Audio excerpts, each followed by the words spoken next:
Hello friends, welcome to our next session जिसमें हम लोग अपनी वेरियस टीचिंग मेथड्स जो है इंग्लिश की उसको डिस्कस कर रहे हैं। ठीक है, तो हम लोग आज के इस सेशन में पढ़ने वाले हैं कि आपकी जो पिछले सेशन में हमने आपको बताया था कि ग्रामर ट्रांसलेशन मेथड जो कि आपकी पहली मेथड थी। ठीक है, आज के इस सेशन में हम लोग पढ़ने वाले हैं आपका सेकंड मेथड जिसका नाम होता है डायरेक्ट मेथड। ठीक है, जैसा कि आप लोग देख पा रहे होगे जहां यहाँ पे लिखा गया है ग्रामर ट्रांसलेशन मेथड।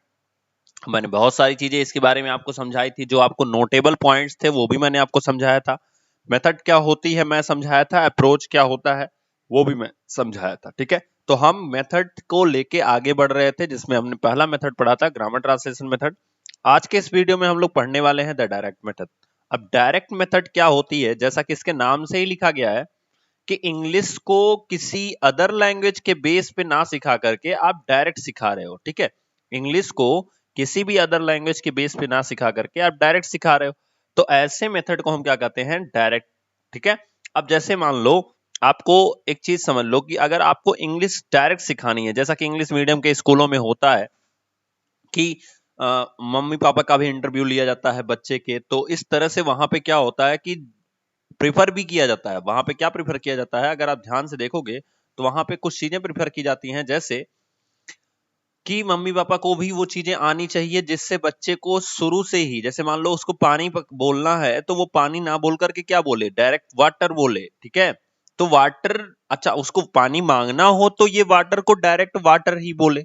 मतलब ये भी ना लिखे कि please bring me glass of water, ऐसा भी ना लिखे या ऐसा भी ना बोले, वो सिर्फ डायरेक्ट पानी बोले और लोग ये समझ जाएं कि उसको पानी चाहिए।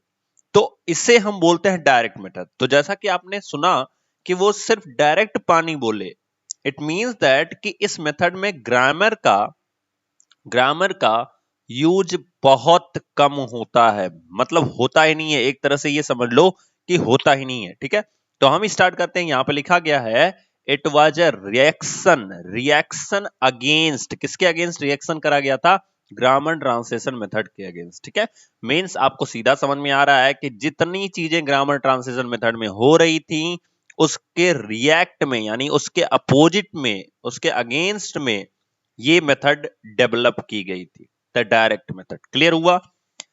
This method was advocate by Michael West. ठीक है, तो ये ध्यान रखना कि ये किसके द्वारा जो मेथड है वो एडवोकेट की जाती है, तो ये किसके द्वारा की जाती है, माइकल वेस्ट। एंड फिर लिखा गया है it is originated in France probably in 1901। तो आपको ध्यान रखना है कि ये कहां पैदा हुई, यहां से भी क्वेश्चन पूछा जाता है, क्योंकि ग्रामर ट्रांसलेशन मेथड कहां पैदा हुई ये नहीं पता, उसको एडवोकेट कौन करता है ये आपको पता है। ठीक है, तो इसी तरह से जो डायरेक्ट मेथड है उसमें एक प्रॉपर्टी आपकी मिलती है कि डायरेक्ट मेथड कहां पैदा हुई, तो फ्रांस में पैदा हुई। और ये पूछा हुआ क्वेश्चन है, चाहे आप डीएलएड कर रहे हो चाहे सीटेड कर रहे हो, कुछ भी वहां पे जरूर पूछा जाता है कि डायरेक्ट मेथड कहां पैदा हुई। ठीक है, तो कहां पे पैदा हुई, फ्रांस में। और कब पैदा हुई, तो 1901 यानी 1901 में ये पैदा हुई थी। ठीक है, अगला है the direct method of teaching a foreign language is also known as. जो डायरेक्ट मेथड होता है पढ़ाने का, वो किसी भी फॉरेन लैंग्वेज को पढ़ाने का जो डायरेक्ट मेथड होता है वो कैसे जाना जाता है, एज ए नेचुरल मेथड। बहुत इंपॉर्टेंट है, याद रखना इस चीज को। ठीक है, जब हम फॉरेन लैंग्वेज को, जैसे हमारे देश में फॉरेन लैंग्वेज क्या है, हमारे देश में फॉरेन लैंग्वेज हिंदी को छोड़ के जितनी भाषाएं हैं, जैसे इंग्लिश हुई, स्पेनिश हुई, जो विदेशी की भाषाएं हैं, ये सब क्या है, ये सब हमारी फॉरेन लैंग्वेज है। ठीक है, तो इनको जब हम पढ़ाते हैं और वो भी डायरेक्ट मेथड के अकॉर्डिंग, डायरेक्ट मेथड का मतलब समझ रहे हो कि आपको ट्रांसलेट नहीं करना होता है कि अपनी भाषा से हाँ पानी को वाटर बोलते हैं, नहीं, बच्चा जब से पैदा हो रहा है उसे आप पानी दिखा रहे हो और बोलो ये वाटर है, सो वो वाटर ही सीखेगा, वो ये नहीं सीखेगा कि ये पानी है। ठीक है, आपने बोतल में पानी दिखाया और आप उसको डायरेक्ट वाटर बोलो तो वो पानी नहीं सीखेगा, वो वाटर सीखेगा। ठीक है, तो ऐसी चीजों को हम कहते हैं डायरेक्ट मेथड। और नेचुरली, यानी नेचुरली फॉर्म में, जैसे हम लोग नेचुरली हिंदी सीखते हैं ऐसे ही नेचुरली उसको इंग्लिश सिखाई जाए, यानी फॉरेन लैंग्वेज सिखाई जाए। तो इसीलिए डायरेक्ट मेथड का जो दूसरा नाम होता है वो होता है नेचुरल मेथड। अगर मैं बात करूं ग्रामर ट्रांसलेशन मेथड का जो दूसरा नाम होता है वो क्या होता है, तो वो होता है क्लासिकल मेथड। ये ध्यान रखना, ये पूछा गया क्वेश्चन है। ठीक है, तो क्लासिकल मेथड है, या कह सकते हो कि सबसे पुरानी मेथड है। ठीक है, आगे दिया गया है कि इसी डायरेक्ट मेथड का जो नाम दिया गया है वो दिया गया है मदर्स मेथड। ठीक है, मतलब कि अगर आप फॉरेन लैंग्वेज सिखा रहे हो तो इसी को जो आपका मदर्स मेथड दिया गया है तो इसी का नाम मदर्स मेथड है। एंड एक और नाम है ओरल मेथड। क्यों? क्योंकि मैंने अभी जितने भी एग्जांपल दिए कि जब आप पानी की बोतल को दिखा रहे होगे तो आप डायरेक्ट वाटर बोल रहे होगे, यानी आप ओरली सिखा रहे हो। इस मेथड के थ्रू आप बच्चे को जो भी चीजें सिखा रहे हो या जो भी चीजें आप उसको प्रोवाइड करा रहे हो वो ओरली प्रोवाइड करा रहे हो। ठीक है, तो इसलिए इस मेथड को क्या कहा जाता है? ओरल मेथड भी कहा जाता है, मदर्स मेथड भी कहा जाता है और नेचुरल मेथड भी कहा जाता है। बहुत इंपॉर्टेंट है, नोट कर लो नोट्स में अपने और बहुत अच्छे से। पहले अब इन तीनों में क्या इंपॉर्टेंट है? सबसे बड़ी चीज कि इसका एडवोकेट कौन करता है? तो माइकल वेस्ट करते हैं। किसने कहां पे पैदा हुई? तो फ्रांस में। कितने सन में पैदा हुई? 1901 में। अब इस मेथड को किस नाम से जाना जाता है? Natural method, mothers method and oral method. ये इस स्लाइड का कंक्लूजन था। इतनी चीजें आपको पता होनी चाहिए। ठीक है, नेक्स्ट बढ़ते हैं आगे। क्या कैरेक्टरिस्टिक्स हैं? तो देखिए दिया गया है sentence is the unit of teaching. हमने पढ़ा था जब आप ग्रामर ट्रांसलेशन मेथड पढ़ रहे थे तो वहां पे लिखा गया था ग्रामर ट्रांसलेशन मेथड में कि word is a unit of teaching. ठीक है, कि वहां पे शब्दों के थ्रू हम इस मेथड को अप्लाई करते हैं। यहां पे हम कैसे अप्लाई करते हैं? Sentence is a unit of teaching. ठीक है, मतलब देखो आपका एक वर्ड आप बोलोगे लेकिन उससे आप पूरा सेंटेंस को रिप्रेजेंट कर देते हो। ध्यान से समझना, जैसे आपने वाटर बोला तो आपने पूरा सेंटेंस रिप्रेजेंट कर दिया कि मुझे पानी चाहिए। ठीक है, तो इसी तरह से यहाँ पे इस पूरे सेंटेंस के थ्रू हम बच्चे को पढ़ाते हैं। यहाँ पे पूरा का पूरा सेंटेंस पढ़ाते हैं। अच्छा आगे देखो, एम्फेसिस ऑन ओरल वर्क। किस चीज पे जोर देती है ये लैंग्वेज? तो ओरल वर्क में, यानी कि बोलने की जो चीजें होती हैं उस पर बहुत ज्यादा जोर देती है। ठीक है, क्रिएटिंग डायरेक्ट बॉन्ड। अब ये डायरेक्ट बॉन्ड क्रिएट करती है किसके किसके बीच में? Word and idea. वाओ, देखो कितनी अच्छी चीज लिखा गया है। मैं अभी यही समझा रहा हूं आपको सिर्फ एक ही एग्जांपल से। जैसे वाटर, ठीक है, तो वाटर आपने दिया, जैसे कहा जाता है ना शब्दों पे फोकस मत कीजिए, भावनाओं को समझिए। शब्दों पे ध्यान मत दीजिए, भावनाओं को समझिए। तो यही चीज यहाँ पे लिखी गई है कि आप वर्ड को और आइडिया के बीच में ये क्या करता है? बॉन्ड क्रिएट करता है। क्या क्रिएट करती है? बॉन्ड क्रिएट करती है। जैसे बच्चा वाटर बोल दिया, मतलब उसको पानी चाहिए। तो अगर उसे पूरा सेंटेंस बोलना होता एज ग्रामर ट्रांसलेशन मेथड तो वो क्या कहता? Bring me a glass of water, या कहता please bring me a glass of water. Then उसका कंप्लीट ग्रामर ट्रांसलेशन मेथड के थ्रू वो पूरा कंप्लीट होता। अगर वो नहीं कर रहा है, ठीक है, वो सिर्फ क्या बोल रहा है? वाटर बोल रहा है। देन आप सोचो कि अगर वाटर बोल रहा है तो इसके थ्रू वो पूरा सेंटेंस आपको रिप्रेजेंट कर रहा है कि मुझे please bring me glass of water को ये सिर्फ एक वर्ड में रिप्रेजेंट कर रहा है। मतलब सेंटेंस होती है इसकी यूनिट टीचिंग। और देखो एक वर्ड के थ्रू वो अपने आइडिया को रिप्रेजेंट कर रहा है। आइडिया क्या है उसका? पानी चाहिए, लेकिन वो वर्ड कौन सा इस्तेमाल कर रहा है? केवल वाटर इस्तेमाल कर रहा है। सो दैट्स वाई जब हम ऐसी चीजों को देखते हैं तो आप देखो इसकी प्रॉपर्टी एक बनेगी कि जो आपकी डायरेक्ट मेथड होती है वो क्या करती है? वो आपके आइडिया और आपके वर्ड के बीच में रिलेशन बनाती है, बॉन्ड बनाती है। आपके आइडिया और आपके वर्ड के बीच में रिलेशन बनाती है। ठीक है, अब यहां पे दिया गया है use of mother tongue is restricted. मतलब अगर आप इसे सेकंड लैंग्वेज के बेस पे सीख रहे हो, इंग्लिश को सेकंड लैंग्वेज के बेस पे सीख रहे हो, तो डायरेक्ट मेथड ये कहता है कि आप अपनी मदर टंग जैसे हिंदी इसका इस्तेमाल नहीं करोगे। रिस्ट्रिक्टेड है इसका इस्तेमाल करना। ठीक है, आगे दिया गया है ग्रामर इज टॉट इंडक्टिवली। तो जो ग्रामर इसमें होता है उसे इंडक्टिवली, यानी पहले हम उदाहरण देंगे फिर हम नियम बनाते हैं।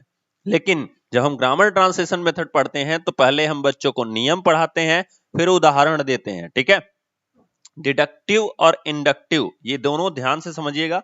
डिडक्टिव का मतलब होता है कि पहले आप नियम बनाओगे यानी रूल बनाओगे, देन आप एग्जाम्पल को रिप्रेजेंट करोगे। और जब आप इंडक्टिव पढ़ोगे जैसा कि यहां पे लिखा गया है तो इसका मतलब पहले आप एग्जाम्पल दोगे फिर आप क्या करोगे? रूल बनाओगे। ठीक है, ये भी चीजें इंपॉर्टेंट है, नोट करते जाइएगा। काफी इंपॉर्टेंट टॉपिक आपका चल रहा है क्योंकि हिंदी और इंग्लिश ये दोनों जगह ये जो चीजें मैं बता रहा हूं ये आपके काम आने वाला है। ठीक है, चलिए आगे बढ़ते हैं। फिर दिया गया है translation and translation and formal grammar are ignored. जो भी फॉर्मल ग्रामर होती है और जो ट्रांसलेशन होता है इनको इग्नोर किया जाता है। जैसे समझो कि ट्रांसलेशन एक्चुअल में ग्रामेटिकली लिखा जाता है। जैसे आप हिंदी में लिखे हो कोई सेंटेंस, मान लीजिए आपने लिख दिया वह घर जाता है, तो आप इसको ट्रांसलेट कैसे करोगे? वह घर जाता है, तो आप इसको जब ट्रांसलेट करोगे तो आप ढूंढोगे इसमें टेंस कौन सा है, तो उसको बनाना शुरू करोगे। She goes to school, she goes to home, या ठीक है, आपने ये बनाया। लेकिन अब देखो, जब ये डायरेक्ट मेथड के थ्रू पढ़ाया जाता है ना, तो आप बच्चा जब तक नहीं देखा जाता, नहीं समझता है ग्रामर, वो डायरेक्ट बोल सकता है ही गो टू होम। ठीक है, तो अब देखो ये जो है ग्रामेटिकली रॉन्ग है। ठीक है, तो इसीलिए यहां पे जो फॉर्मल ग्रामर होता है उसको भी क्या कर दिया जाता है, इग्नोर कर दिया जाता है। ट्रांसलेशन को भी इग्नोर किया जाता है और फॉर्मल ग्रामर, बहुत इंपॉर्टेंट टॉपिक है, इसको नोट करिएगा अच्छे से। आगे दिया गया है follows the maximum of teaching for simple to complex. अच्छा देखो, यहां पे क्या होता है, सरल से जटिल की ओर आप नाम सुने होंगे, एक विधि आती है, मेथड होती है। तो वो जो यहां पे क्या अप्लाई किया जाता है, follows the maximum of teaching from simple to complex, सरल से जटिल की ओर। मतलब उनको हम पहले वर्ड्स सिखाते हैं, या कह सकते हो वर्ड्स से उनकी आइडिया को रिप्रेजेंट करवाते हैं, फिर धीरे धीरे हम लोग रिप्रेजेंट करवाते हैं कि कौन सी चीजें यहाँ पे उस आइडिया के थ्रू वहां पे मिल सकती हैं। ठीक है, तो इस तरह से बहुत सारी चीजें हम लोग सिखाते हैं, सिंपल टू कॉम्प्लेक्स। अच्छा, अगला दिया गया कॉन्क्रीट टू एब्स्ट्रैक्ट, हम लोग मूर्त से अमूर्त की ओर सिखाते हैं। मैंने आपको क्या बताया, पहले आप पानी का बोतल दिखा रहे हो, ध्यान से समझना। ठीक है, आपने पानी का बोतल दिखाया तो आपने बोला ये वाटर है। ठीक है, फिर आपने क्या करा, फिर आप क्या कर रहे हो कि बेटा एक नदी होती है जिसमें बहुत ज्यादा पानी होता है और वो जमीन पे चलती है, तो आपने बताया नदी नहीं होती है, आपने बताया बहुत ज्यादा पानी होता है और वो एक नाले की तरह बहती है, या कह सकते हो कि बहुत ज्यादा उसमें पानी होता है, and it is called river. आप नदी शब्द का इस्तेमाल ही नहीं कर रहे हो। तो आप देखो यहाँ पे तो आपने मूर्त रूप से दिखाया, लेकिन इसे बच्चे से इमेजिन करवाया। ठीक है, फिर जब आपने बुक में दिखाया तो वो सीख गया कि रिवर क्या होती है। इसी तरह से इससे भी बड़ा अमाउंट जो होता है उसे हम क्या कहते हैं, सी कहते हैं।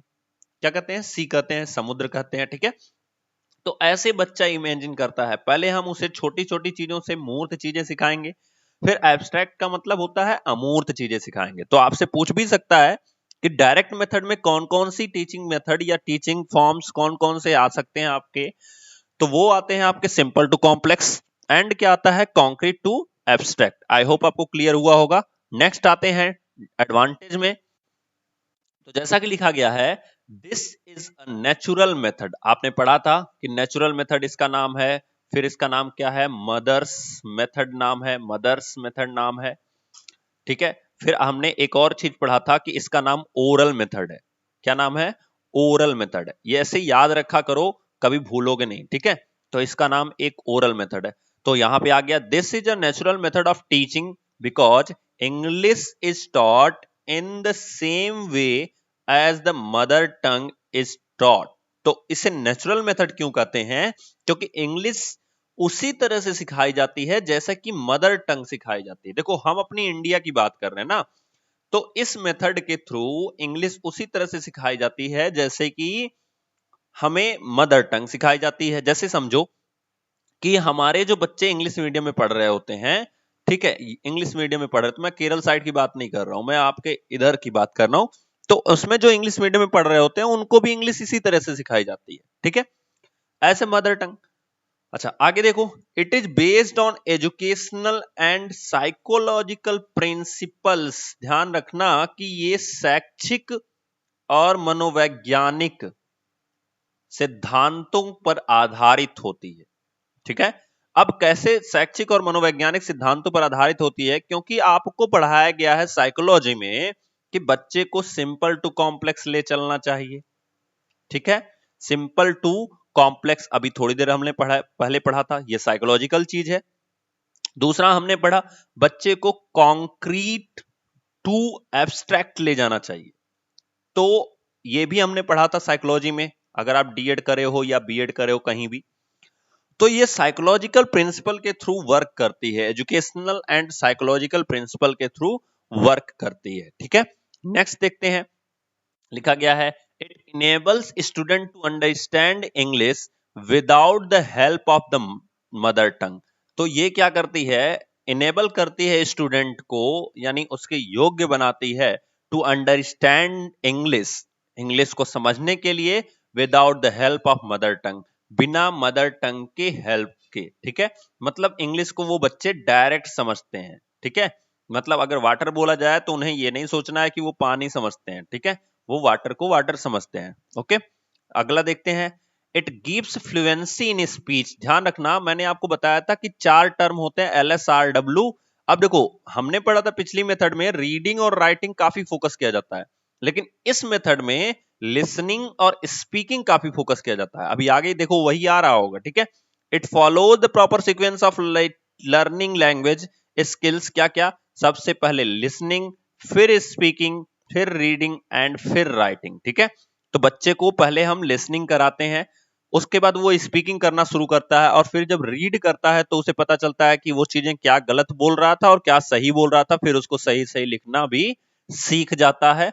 तो ये ऐसी मेथड है जो proper sequence of learning language skills को फॉलो करती है। क्लियर हुआ? आगे डिसएडवांटेज देखते हैं क्या क्या है।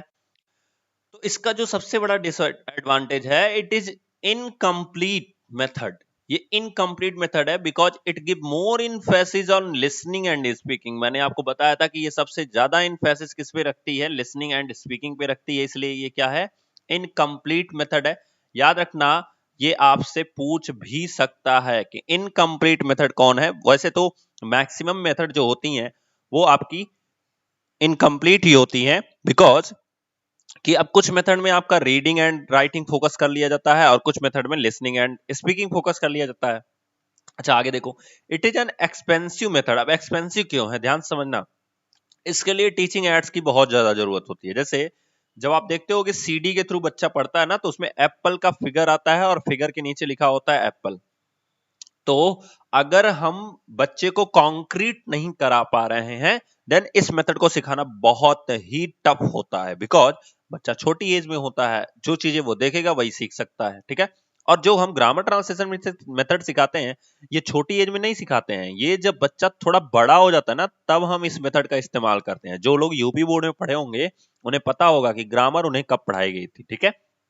चलिए आगे बढ़ते हैं। तो लिखा गया है, it is not useful in over crowded classroom. अगर ये बहुत ज्यादा बच्चे हैं किसी क्लासरूम में, तो वहां पे ये यूजफुल नहीं होगी। समझिएगा इस चीज को, क्यों यूजफुल नहीं होगी, क्योंकि जो टीचिंग एड्स हैं हर बच्चे के पास पहुंचाना मुश्किल हो जाएगा, क्योंकि ये एक्सपेंसिव मेथड है। सो दैट्स वाई आप अगर ओवर क्लासेस क्राउड रूम में रहोगे, तो आप देखो, सिंपल सी बात हम समझो, इसमें किस पे फोकस किया जाता है, स्पीकिंग पे। किस पे फोकस किया, लिसनिंग पे। लिसनिंग मतलब सुनने के लिए तो सुन सकते हैं, लेकिन हर बच्चे से स्पीक करवाना मुश्किल हो जाएगा अगर उसमें ज्यादा बच्चे हैं उस क्लास में। तो आपके उस क्लास में अगर ज्यादा बच्चे हैं, तो उसमें स्पीकिंग की जो स्किल है वो मुश्किल हो जाएगी, ठीक है।